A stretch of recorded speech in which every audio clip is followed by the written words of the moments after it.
Welcome again to educator.com to the labeled How to Write a Great Research Paper. Now, I say how to write a great research paper, but this is a little bit like saying how to play the guitar really awesome, or how to be the best baseball player, or how to be the best track runner. These are the steps that you're going to take that are going to introduce you to how to write a great research paper. But only practice and hours of blood, sweat, and tears will really help you to do this. So consider this your first introduction that you'll be doing over and over again with every other English class that you're ever in, and even every other science or psychology class that you'll be taking in college. This is just the beginning, just the tip of the iceberg, but it'll point you in the right direction and get you going. So, our previous steps went like this. If you remember way back to the beginning of the essay, review it if you need to. But to get to a topic and a thesis is just brainstorming to topic and then to eventually thesis. If you remember those steps, they should be familiar to you, and they're still going to be useful. Except when we're doing a research paper, it's going to be a little bit more complicated. We're going to get brainstorm, topic, gather information, and then we're going to form a thesis. Why do I have to gather information and form a thesis? Well, because you don't know what you don't know. You're ignorant, and we're all ignorant about things we haven't learned how to learn yet. And as we gather information, as we pour through books, as we surf the internet, as we process a lot of information, our opinions and our ideas and the information that we want to present in a thesis is going to change. Sometimes you're just researching information to just add information and show that you can do it. In fact, that's all I'm really asking for here. But this is going to be a very complicated step, but it will help you. So, when you pick a topic, again, just go with that big area of interest. Think back to the last lesson. Think back to the questions I have. Pick an area of interest. Pick a topic that you care about. The one you care about the most is the one you're going to have the best time and the most fun researching, and you won't get burnt out and you'll have fun. Now, if I gave you a topic on something you didn't care about, like, let's say, how the pyramids were built, maybe you wouldn't be so excited about that one. So, be sure to pick an interest you care about. Also, it's very important to pick something you already know something about. The more you know about a topic, the easier it's going to be to learn more about the topic. Also, if you already know something, then you're already, halfway there and ready to go. So, you can also find something that you've read about in a book or magazine, etc. already. Think about that Wikipedia game. Think about the times you've gone to the library by now. Think about some books you've read or maybe a magazine you picked up while you were at the dentist's office or something like that. You got some information already. You're already getting started and ready to go. Also, number 4, this is a very important rule. You need to make sure you pick something that is small and manageable. Bigger does not mean better. Bigger just means more work. So, if you're really not sure where to go, then you can always go back to the Find Things to Read lesson and play the Wikipedia game again. That'll help you brainstorm, get some stuff going, and you'll be able to pick something. Now, when you pick a topic and you got that area of interest, you actually need to narrow it down pretty sharply.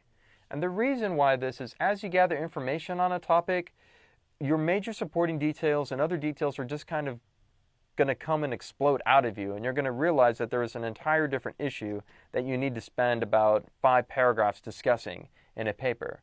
So that's why we have to go more narrow than we feel like we need to. So, when we narrow down, make sure you narrow down to something that's more specific than you feel needs to be more specific. This will in turn give you a nice target for your research. If I said, go write a paper about a book, well, that's way too broad. How about if I said, go write a paper about Brave New World? Okay, that's a little bit more specific.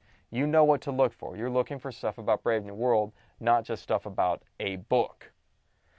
And once you got that nice target, you're going to spend a lot less time researching. You're going to spend a lot less time in the library, and you're going to spend a lot less time doing Wikipedia, and you're going to spend a lot less time. It's just going to be more efficient, and it's going to feel better, and you'll be narrowed in your focus, and you'll feel more productive. And in turn, you will feel less frustrated. So, go ahead and make sure that you follow these rules when you pick a topic. So, how do I narrow down a very broad thing into a very narrow specific thing? Well, just remember you can ask your interrogatives who, what, why, where, when, what examples, etc. And here's an example of me picking a topic from a very broad area of interest. English literature, well, who is an example of English literature? Well, how about William Shakespeare? What was one of the plays that William Shakespeare wrote? Macbeth. What was one of the major themes in Macbeth? Number 4, the role and fate of fortune-telling in Macbeth. That's a good topic. And if I find that it's too narrow, I can just talk about Macbeth more broadly. But I would really, really hate to be discussing Shakespeare, realizing I have way too much to discuss about Shakespeare, and trying to figure out which play I'm going to concentrate on. Go more narrow than you need to. Here again, psychology. Wow, that's a big area of discussion. That's an entire, university major. So I got psychology, but what's one thing that psychology does? Well, it provides therapy. Talking about how's things going. Can you tell me what's going on? What seems to be on your mind? Good. Therapy, that'll help you. But there's different kinds of therapy, aren't there? What kinds of therapies are there? How about solutions-focused therapy? Have you ever heard of it? Well, you can maybe Wikipedia it and find out about it. And I want to be even more narrow than just solution-focused therapy. I want to go to solutions-focused therapy in marriages. There's a good research topic. I can find information about that. And if I find that that's too narrow, I can just go a step up and discuss solutions-focused therapy in general. Now let's go into the book examples. Brave New World. Well, it's still more narrow than just saying a book, but you know what? I still think that's a little too broad. So, what are some of the interesting themes in Brave New World? How about all the methods that people use to control people in Brave New World?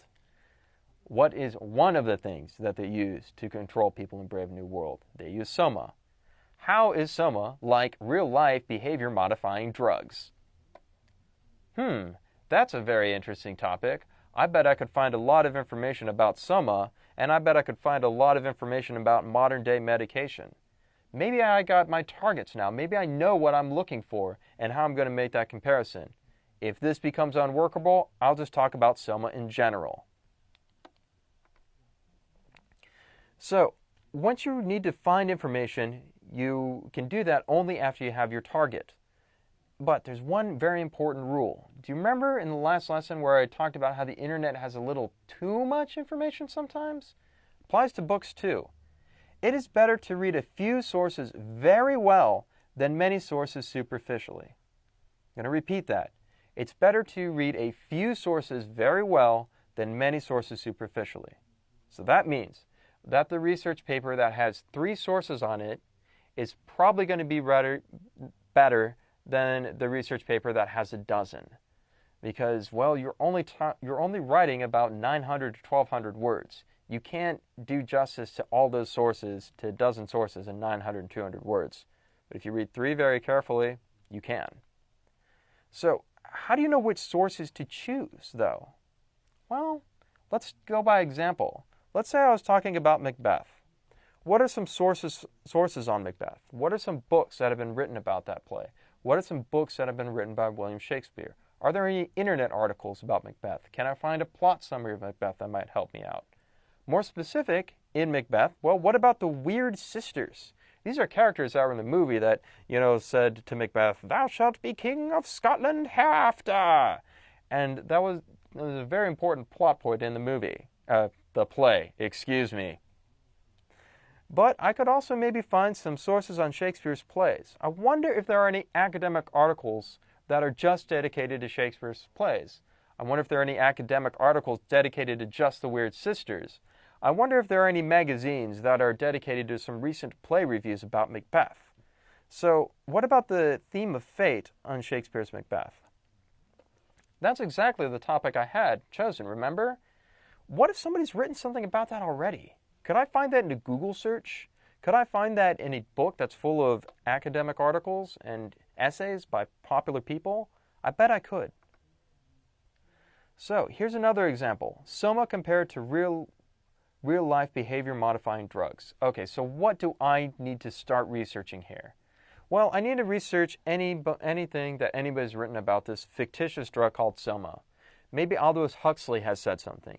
Maybe some people who have read something by Aldous Huxley have mentioned something. So I can try a Google search. I can try academic articles that are dedicated to this book.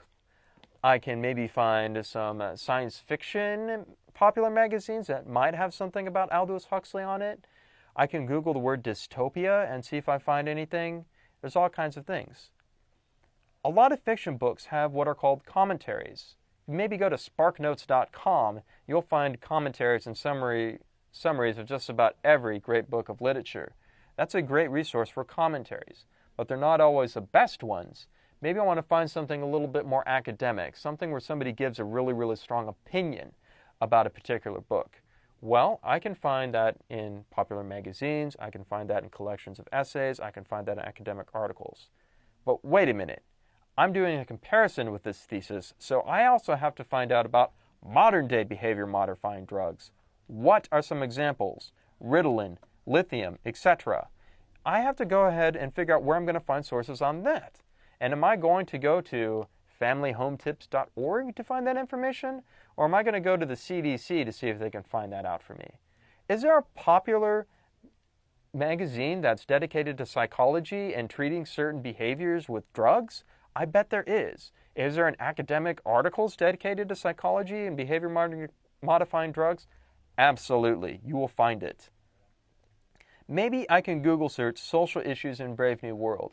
Perhaps there's a very clever person or another expert that has written a commentary on Brave New World and has already published something online that I can look at and see if I get any ideas, and I will cite properly in my research paper.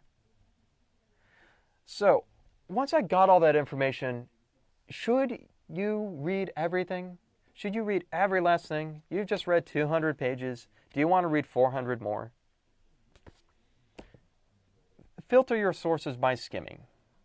Don't read the whole thing. Skim them and see if they're relevant to your topic. You will actually find more sources than you will actually use in your paper. So remember, you might actually cite 3 sources, but you might find a dozen sources first. You're going to skim through those dozen sources to find the 3 that you think are really important, and then you will use those in your essay. And I'm going to repeat this one more time. It is always better to read a few sources very well than several sources superficially.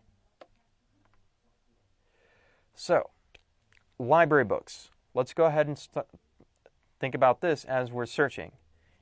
There's one type of book that's a collection of essays about your topic.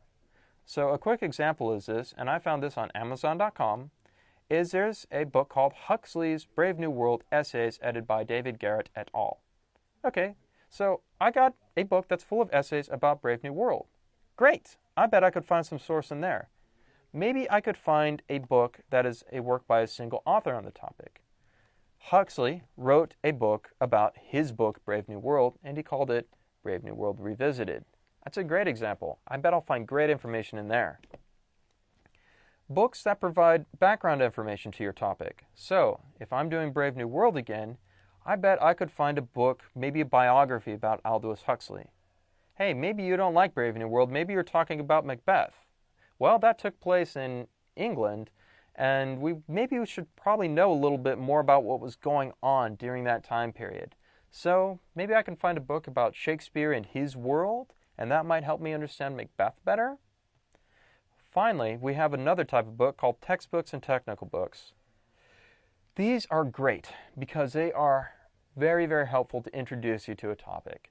And it's almost like somebody's done a lot of research for you and they just want to get it to you in a very quick and very easy and well-presented way. Don't be afraid, if you're doing a research topic on the subject of psychology, to go find a textbook and see if there's any information in there. No, you do not have to read the whole textbook, but you'll find something in there that'll make things easier for you. So again, no, you don't read all the books, but you can look at the table of contents and see if there's anything in there that might help your topic. That's what table of contents are for, to help you decide whether or not the book is worth reading.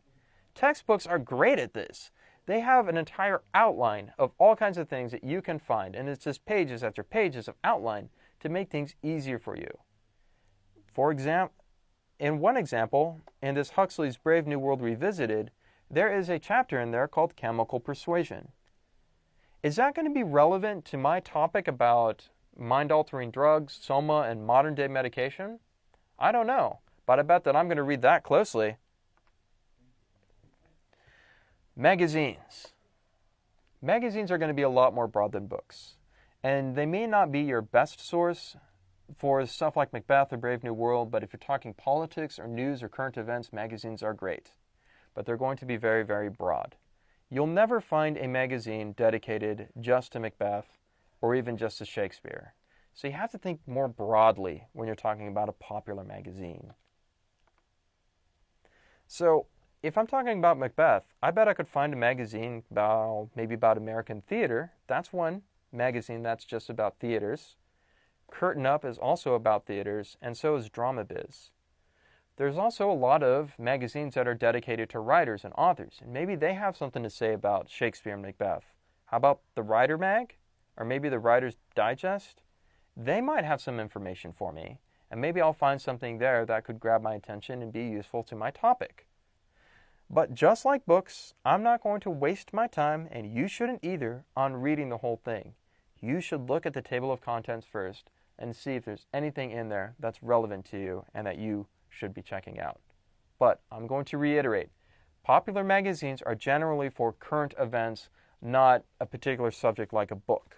So, if you wanted to write an essay that's covering a political campaign or a particular event that's going on right now, or maybe a recent jury case, or maybe something that's happening in the movies or entertainment or sports or music, go to a popular magazine. They're going to have the current information that's really, really going to help you there. Academic journals. So we've already kind of talked about what academic journals are, but now where and how we use them. Well, first off, they have a very narrow focus, each topic, and that's good. I bet you I can find an academic journal that is on the theme of fate in Shakespeare's Macbeth. I bet a professor has already written that because he wanted to get a job too. And they will often have arguments and observations that you didn't even think of. And well, that's because they've just spent years and years doing this. I mean, that's kind of what professors do. They just research all the time, and then they put out their books and papers and stuff like that, and people read them. Somebody has written on your topic already, and they have something there that can help you. Normally, when you're researching an academic article, you need to be at a university, and that university librarian will help you search not just by academic article name, but the actual publication that it's in. So instead of saying, oh, I need to find something in Time magazine, and I need to look through all the Time magazines for one minuscule piece of data, the databases and the search engines for academic journals already will let you search by a very small piece of data, like Aldous Huxley and Soma, or the theme of the Weird Sisters in Macbeth, and you can probably find a journal that's written on that already. So, I did happen to find some academic journals that are dedicated to Shakespeare, like Shakespeare Quarterly and the International Journal of English Literature. Hey, maybe I want to talk about Soma and modern behavior medicine.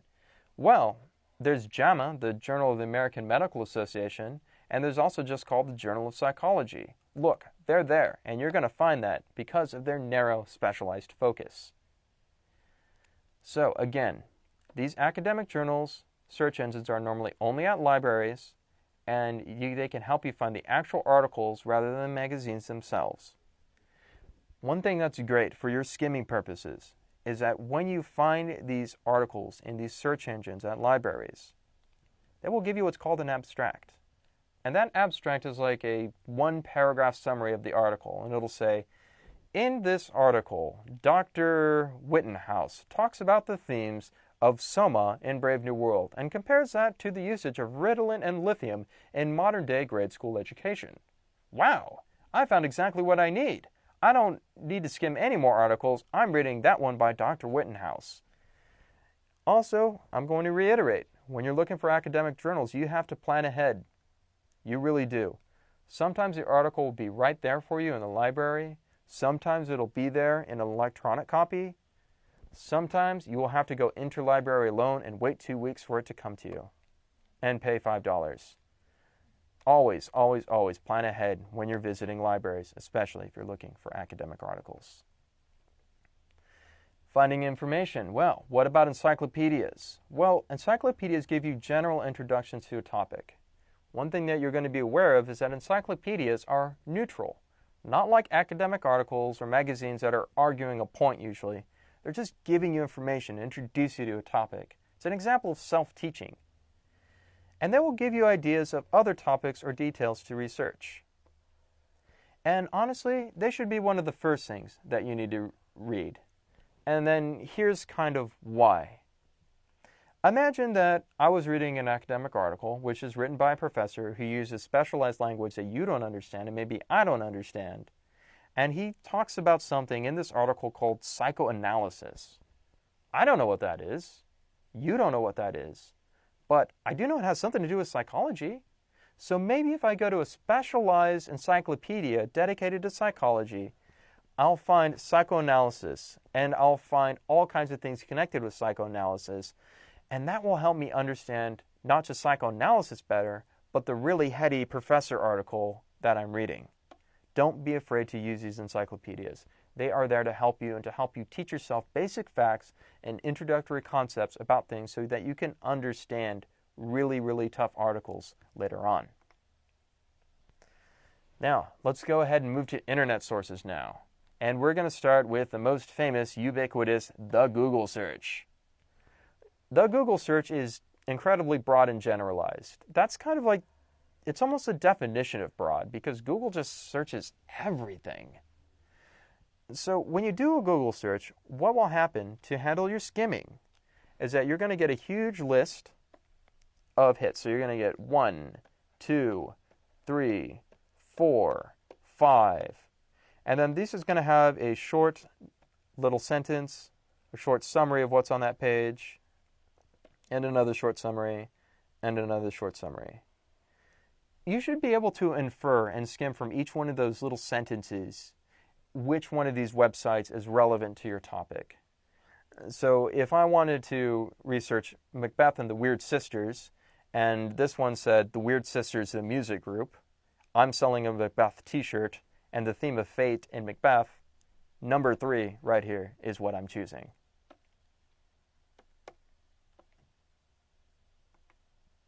Another example is Wikipedia, and Wikipedia is more focused than a Google search.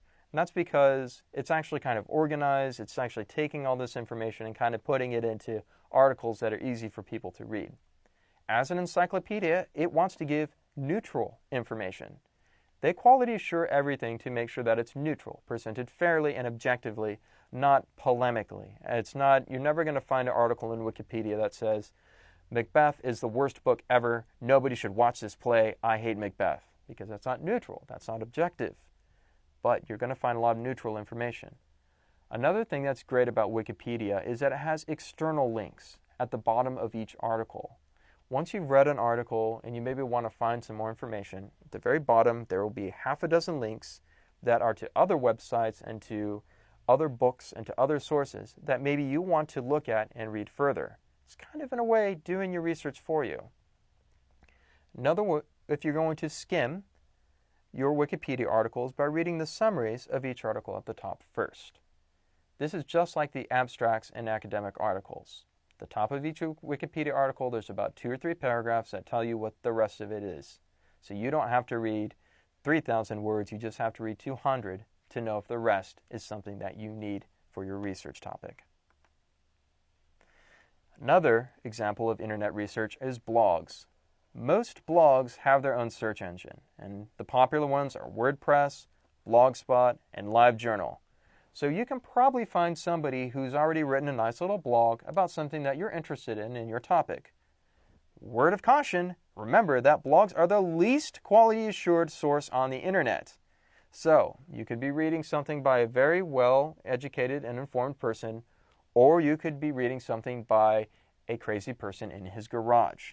Be careful about what you read. online magazines. These are just like the regular ones, and except that searching them is going to be easier.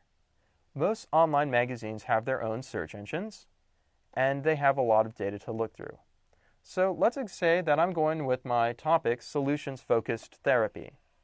Well, I know that's the subject of psychology, so I'm going to find a psychology magazine called Psychology Today. It turns out Psychology Today does have a search engine, and I typed in solutions-focused therapy, and I got a lot of articles. So, wow, that search engine just did a lot of my research for me. I don't have to go to the library and pour through magazine after magazine. It just made a lot of searching and skimming very easy for me. So, once you've done your Google searches, once you've visited your library, and once you've done your skimming, you have a lot of information. Sort through that information and start thinking about how are you going to narrow things down into a thesis. So, what do people say about your topic? All right. So, let's think about back to Soma and Brave New World.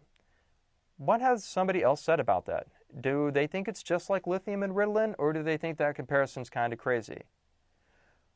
And what do you think about their ideas? Solutions-focused therapy. Let's say I'm familiar with the topic and I think it's great, but I've read an article and somebody said that it is too short and doesn't really get to the heart of people's issue and doesn't provide the best quality therapy we can find.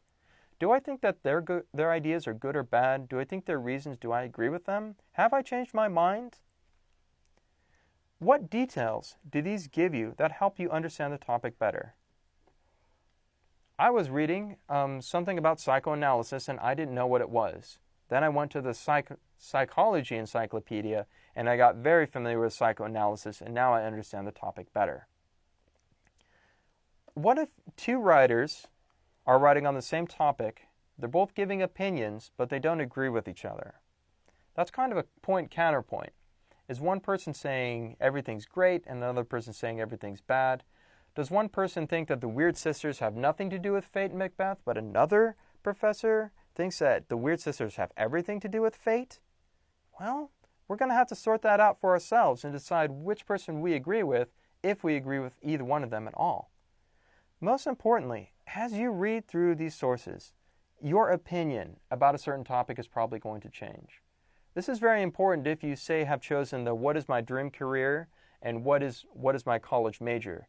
Maybe after reading all these sources, maybe you're reconsidering your dream career, or maybe you're reconsidering your major, or maybe you are now much more excited about both those things after reading all this information and finding all these new facts about it. Also, after you've read through all these things, take special note about what you can summarize and put in your paper. And remember, you're going to cite when you summarize. After that, take all this information and figure out your thesis. Go back to the thesis workshops if you need to, and figure out that destination and the path, and make sure it's short and clear. Go ahead and review that section of the class if you need to. So, once you've gotten all that, and you kind of have a tentative thesis, you're going to make a tentative outline. Now, if you remember, for the 5-paragraph essays, we got one introduction, we got body paragraph 1, 2, and 3, and then we have our conclusion. Research papers don't always fall into this plan, but start with this as kind of your initial idea. So, the tentative outline might look something like this. I got my introduction. Well, how am I going to introduce it? Am I going to use an antidote? Am I going to find something from a magazine that I thought was a really cool story and share that surprising fact? Am I going to ask a rhetorical question, and even though I know the answer because I did my research and I already know what I'm saying? Of course, you're going to close with your thesis. Body paragraph 1, major detail. All right, so I did some research on Brave New World and Soma, and I found something that was really interesting by Sir Aldous Huxley about Soma. So maybe my major detail is going to be about his opinion. And what sources am I going to use here? What did I find that was important? Major detail 2, kind of the same story. What sources are you going to use for this second major supporting detail? And what are your minor details going to be? Likewise, you're going to sort out body paragraph 3 like that, with the major supporting details. If you feel like you need more than 3 body paragraphs, by all means, go ahead and expand to 5 if you need to. Make a 7-paragraph essay. Like I said, research papers don't always fall into the 5-paragraph format. However, you still need to end with a nice conclusion that summarizes everything and wraps up your paper nicely. Go ahead and watch the previous lessons if you'd like a review about how to write a good conclusion. Also, finally, make sure you cite your sources. And this is going to be for the next lesson. You're also going to make a paper called a bibliography. Now, this bibliography paper is kind of like a list of all the sources that I've used, and I put it in the back of my research paper so everybody can find it. And we're also going to learn how to format that research paper. For now, your task is to go and find those sources on the internet, at the library, in the magazines, in the academic journals, whatever you find, and then kind of sort through it and see if you can come up with an interesting thesis. Once you have your thesis, go ahead and watch the next lesson, and we'll be going over some very particular formatting for your research paper. Until then, thanks again for continuing to use Educator.com.